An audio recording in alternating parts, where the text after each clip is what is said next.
Welcome to our Lenten Observance Special! Almost every year, pag Holy Week, nag-uuwian ng kanya-kanyang probinsya ang mga tao dito sa Manila. At parang reunion na rin pag uwi nila sa kanilang mga probinsya para i-celebrate ang Holy Week. Opo nga, ang hindi alam ng karamihan ay buhay na buhay pa rin dito sa Manila ang pagsa-celebrate ng Holy Week. Nandito po kami sa Makati para ipakita po sa inyo kung gaano nila ipine-prepare at pinagtutulungan na idaos ang mahal na araw. This is our 9th episode. Enjoy the show!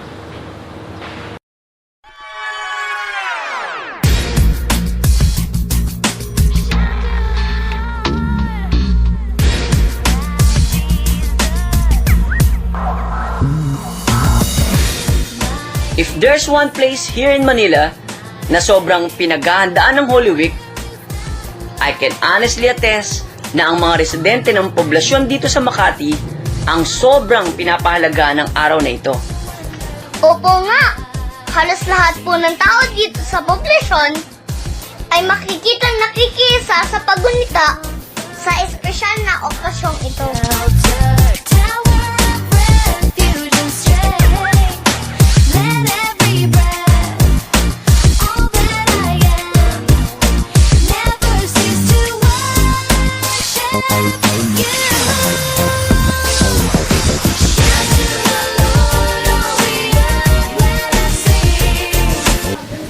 Kasama po namin ang mga organizers ng mahal na araw dito sa Poblacion Makati.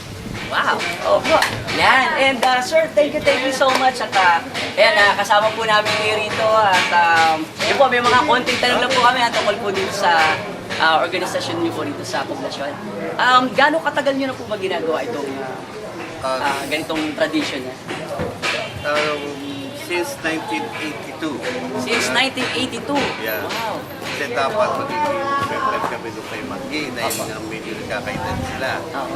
Pero sila yun.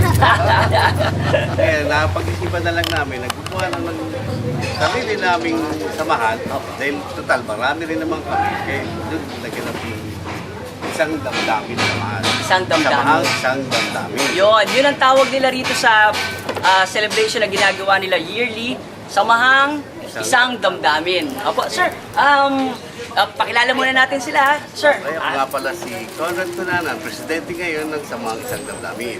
President. Yes. Si Danny Trinidad, member ng Kayumanggi way back in 1970. Wow! Ganon sila ka-active dito sa place. And si sir? Ako naman si Rayton Chavez, isa sa mga past president ng Samahang Isang Damdamin. Ako. Wow, ayan. Pero lahat sila sobrang nagtutulong-tulong just to organize the Lenten celebration every year, di ba po? Correct. Ayun. Sir, saan po ba, katulad po yan, medyo pag organize ng ganito, may halong gastos syempre.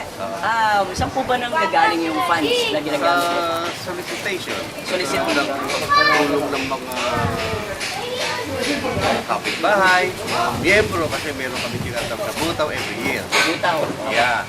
Kasi siyempre mga politician, tumutulong. Doon ang gagaling ang pondo namin kapag gawa ito. Tagtagan ko na rin, kasi bukod dun, meron kaming annual ng mga fundraising gaya ng bingo, Yeah. Oh, fundraising project. raso, ginagawa namin yearly.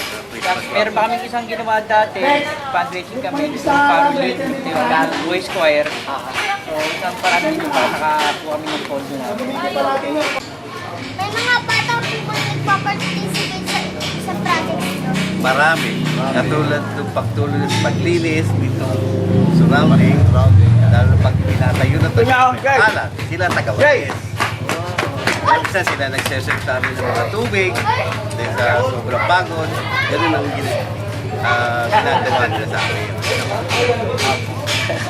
Yung ano po, di ba po, bago matapos ang celebration ng ganito, yung Holy Week, di ba po meron yung salubong? Meron. Paano po ginagawa yung salubong? Aside din po ba yung Ay, area? hindi na. Ang gumagawa yun ng simbahan. Simbahan. Sila na. So, bali, ang salubong po sa simbahan para Simbahan na. Sa plaza, actually, bali yung salubong ng Birhen tsaka ng Jesus, ginagawa sa plaza. Then, after ng salubong ride, paglipat ng belo ng Birhen, dinadala sa simbahan yung mission o loob ng simbahan.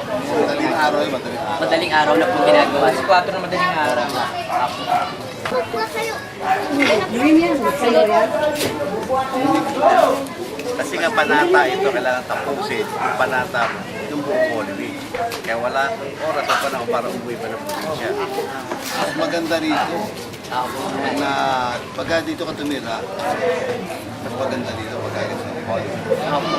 Kasi karamihan po ng karamihan po ng mga Pilipino pag Holy Week umuwi ng mga probinsya eh. Nakakaligtaan nila na dito po sa Manila, very alive pa rin yung observance natin ng Lenten season. Di ba? Mga tito, ilan po ang kalbaryo dito sa poblasyon Makati? Sa ngayong taon, 2013, meron kami 45 na kalbare sa buong populasyon. 45. Wow!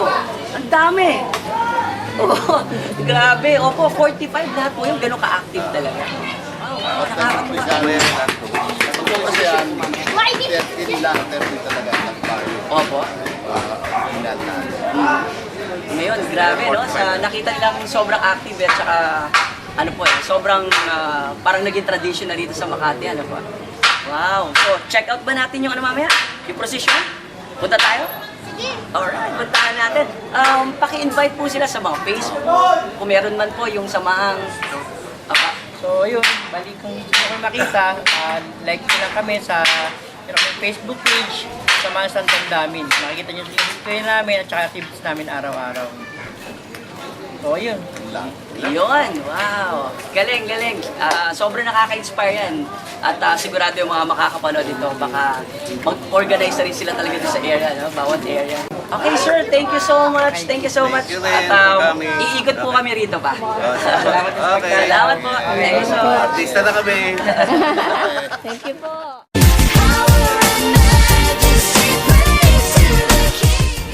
Grabe ang effort ng mga tao dito, Kal, no?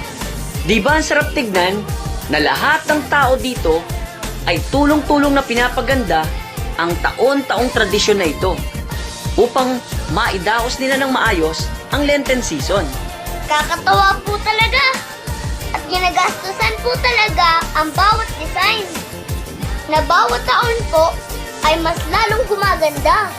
Kaya nga, misto lang tourist spot tong paligid ng poblasyon, especially at this time of the year. So join us as we explore more of this wonderful experience. Like you, all of my days, I want to praise the wonders of your mighty love. My comfort, my shelter, tower of refuge and strength.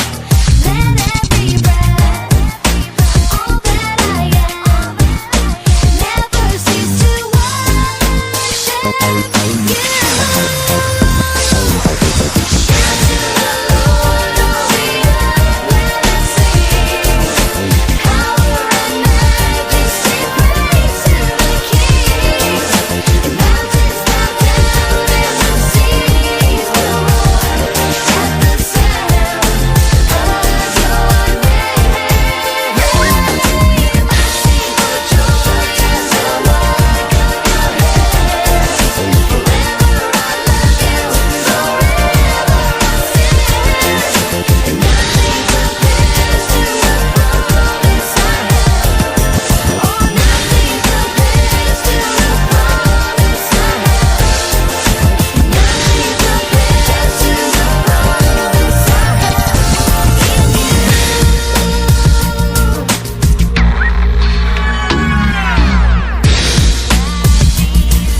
Sinabi mo pa, halos puro taxi lang ang makikita mo sa paligid.